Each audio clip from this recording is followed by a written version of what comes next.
Hello, I'm Richard Murphy. I want to talk about something that is being proposed by the UK government at present, and that is the creation of 10 new free ports in the UK. This is going to be the premier policy that I believe they will be promoting in the budget this autumn. They've already put out a consultation on the subject, and they are obviously incredibly keen on it, so we need to understand exactly what this proposal is about. What is a free port? Well, there's a number of definitions, as in so many things in economics. But the one that they're talking about is called a special enterprise zone. And there are quite a number of these around the world. So we have some examples to look at. What happens in a special enterprise zone? Effectively, that bit of land which is within that zone is deemed to be outside the country where it actually is. So it's an exercise in make-believe. Suppose that a free port is declared for Liverpool or Felixstowe or Middlesbrough. Any of those could be free ports under the new arrangements, or at least part of their docks would be more likely. What happens is that the bit of land which is deemed to be a free port doesn't have any customs duties applied when goods land there. Now that sounds to be, in a sense, a sensible arrangement for goods that are just going to come in and go out again. But unfortunately, it's not as simple as that. First of all, if that's such a sensible arrangement, why don't we apply it universally? Well, the answer is, in fact, we do. Anyone can now apply to set up what is called a bonded warehouse for the passage of goods through the UK, and they exist in every one of our major ports already. So if the only issue of concern that the government had for creating free ports was to make it easier for goods to move through the UK, then clearly they don't need to create these new arrangements. So let's dismiss that as a reason for a free port. Instead, let's look at what else they say. They say these are going to be places where goods can be reprocessed, repackaged.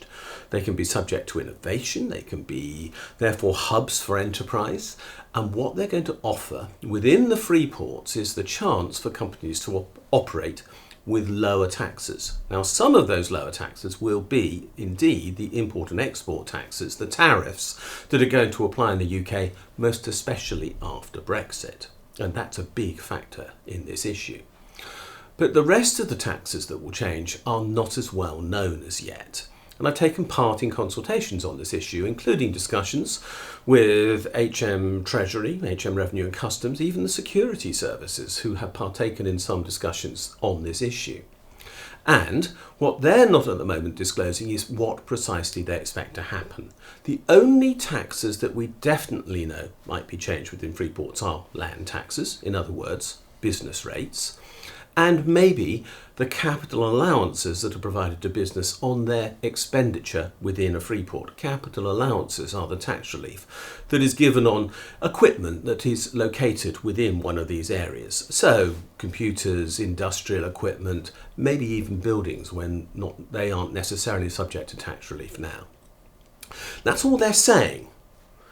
And that again sounds fairly innocuous. But if we look at free ports around the world, these places aren't innocuous at all. Why? Well, they undermine local competition. They don't actually, in very many cases, bring in new business. What they do is relocate business from one place to another. Now, when there's one free port in the country, it tends to work quite well. Why is that? Well, because it's got a competitive advantage over every other free port. But when there's lots of free ports, now, they don't seem to work so well. Of course they can't, because they can't take much business from each other. So what do you end up doing? Well, these become a simple tax giveaway to big business as a result. What else happens in free ports? Well, unfortunately, quite a lot of things that we would rather not happen. Because the characteristic feature, and the government is advertising this for the UK, is they have light touch regulation. Now, frankly, we already have light touch regulation in the UK already. The nearest customs office, for example, to the Felixstowe docks, where so much of the goods that come into the UK arrive, is in fact over 100 miles away. That's light touch regulation in practice. So what actually does this light touch regulation mean? Well, fundamentally, from the evidence that we've seen around the world, it is turning a blind eye. And what happens as a result? Well, money laundering, people trafficking, drug trafficking, arms trafficking.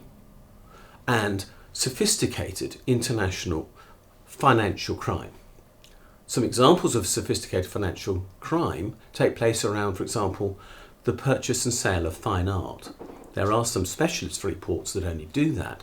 And so abusive are these arrangements that the UK government has actually excluded fine art from using UK free ports. But nothing says that the free ports that we create will not become conduits into and out of other free ports where abuse takes place. And in the UK, we have something which makes it very easy to operate anonymously, and that is what I call throwaway companies. You can buy a company in the UK for £15. You don't have to give information as to your proper identity to Companies House. The company can be set up. You can refuse to supply information to HM Revenue and Customs. You can always fail to supply accounts and tax returns. No effective penalties are imposed.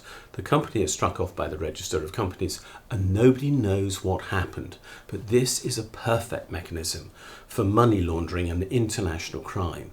Put that together with a free port and the opportunity to move goods through the UK with light touch regulation, and what we're effectively creating in the UK, if this becomes the law, is a whole series of new tax havens. I've spent 2 decades opposing tax haven abuse. In many British territories in particular, Jersey, Guernsey, the Isle of Man, the Cayman Islands, the British Virgin Islands, Gibraltar and others. And now we're going to have them onshore in the UK, where the same abuse might happen. And the government has refused to tell me that any of the things I've just talked about are going to be ruled out.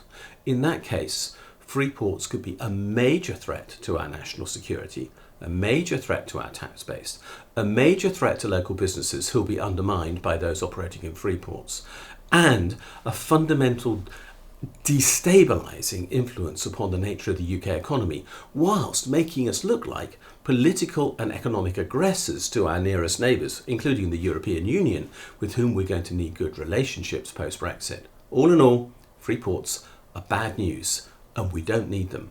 So the question is, why is the government so committed to something that appears to provide so little benefit? Who stands to gain? And why are they committed to help those who will? I wish I knew the answer. I'm Richard Murphy. Thanks for watching. If you're interested in other themes around this topic, then please click the subscribe button. Follow me on Twitter at Richard J. Murphy. Look at my blog, Tax Research UK, where there's more on free ports, and I'll see you again soon.